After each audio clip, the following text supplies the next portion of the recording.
Hi, I'm Tom, and this is AC On, the short Alpha Clash podcast, where I talk all things Alpha Clash on my way to work. And today's topic is spoiler season for Unrivalled.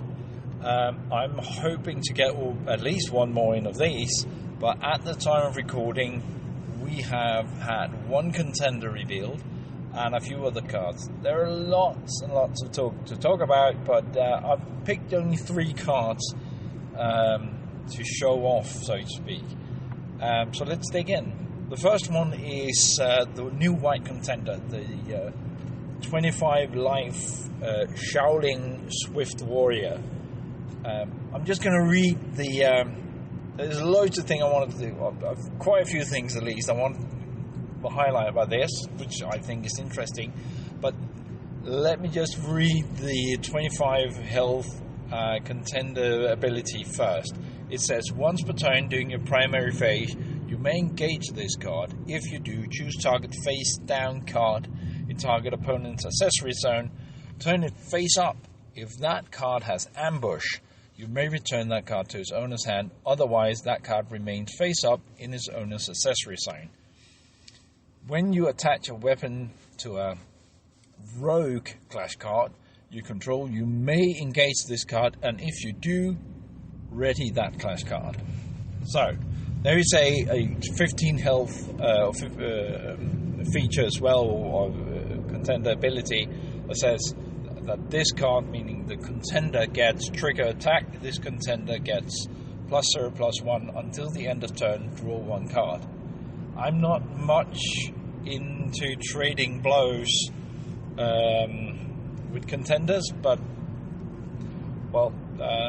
so I'm just going to skip that one. It's not really interesting per se. What I will touch upon here is the fact that this is quite cool. So, to me, lore-wise, Shaolin is a demon hunter, and he's in the rogue class here, rogue affiliation. Maybe I'm putting too much into this, but the rogues are usually the other rogues, like Clarity, or I suspect Haven has...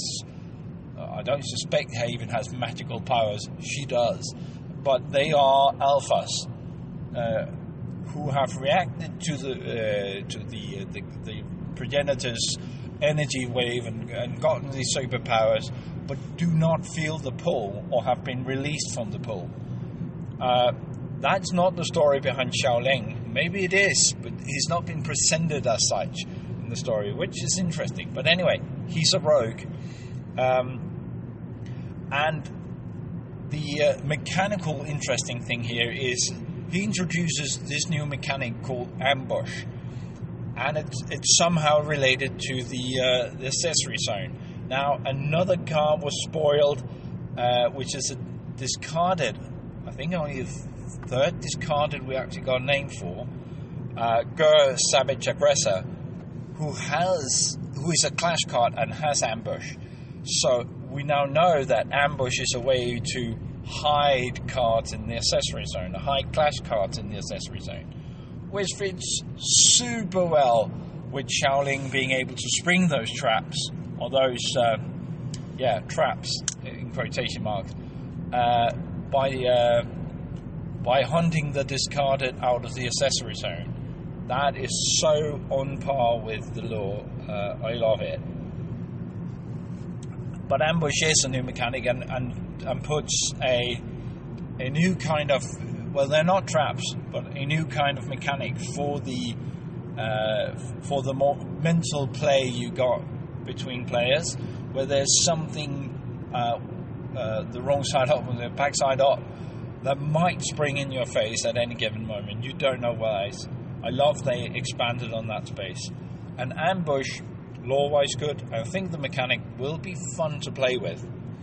And of course, the last bit of this is that you get to attach a weapon in white. They've been mediocre to the best of my knowledge. At least the games I've played with Shaolin's weapons have been meh. But then again, now you might be able to attack again. So you attack, attach a weapon, then attack again to get 2 clashes from the same clash card if it survives, which is brilliant. So that was the Contender.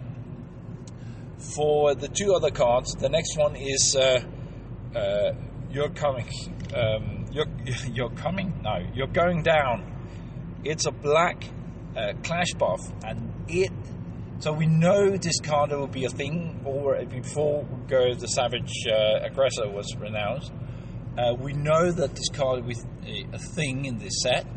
Now, with this clash buff, we now know that there will be a black discarded Contender, because the clash buff says so. You may only play this card if your Contender is a black discarded. Be very odd to put the clash buff in and not the Contender. So I'm very much looking forward to building a deck around a black discarded Contender. Wonder who that be. And lore-wise, just to touch upon that, this clash buff is spot on. The discard is living off the portal, more or less. They use that to get around and to organise now to burst into the world of these demons that Xiaoling is hunting. And they do care. If the portal is not open, you don't get as much of a benefit. In fact, it will cost you a card to play the clash buff. Brilliant card. I like it. The last one I'm going to touch upon is the favorite in the Discord. I get why. It's a big deal. It's also a black card, cost 3, and it's a basic action that's called Suit Up. That one is going to be a Moxie favorite, or maybe a Weber favorite. More on that in a later episode. The text on the action card reads: put up to one weapon from your hand in your accessory zone, and then you may attach a weapon in your accessory zone to an Alpha Hunter clash card you control without paying that weapon's attach cost. Draw 1 card. So just imagine that with this card for 3, you get to play on turn 3. You get to play Moxie's Heavy Armor. I can't remember the full title of that, but the Moxie's Heavy Armor, giving +4/+4 and flight. Plus, you get to attach it. Plus, you get to redraw a card. So you don't go down a card with this. So for 3 resources and just this card, you get a +4/+4 flyer on your next attack. That is huge, and I can't wait to bring out my Moxie deck and start brewing with her again. So anyway, that was the 3 cards I've chosen for this episode. I'll be back. Well, not next week, but next week again, of course, in 2 weeks with some more. So I'll talk to you then. Bye.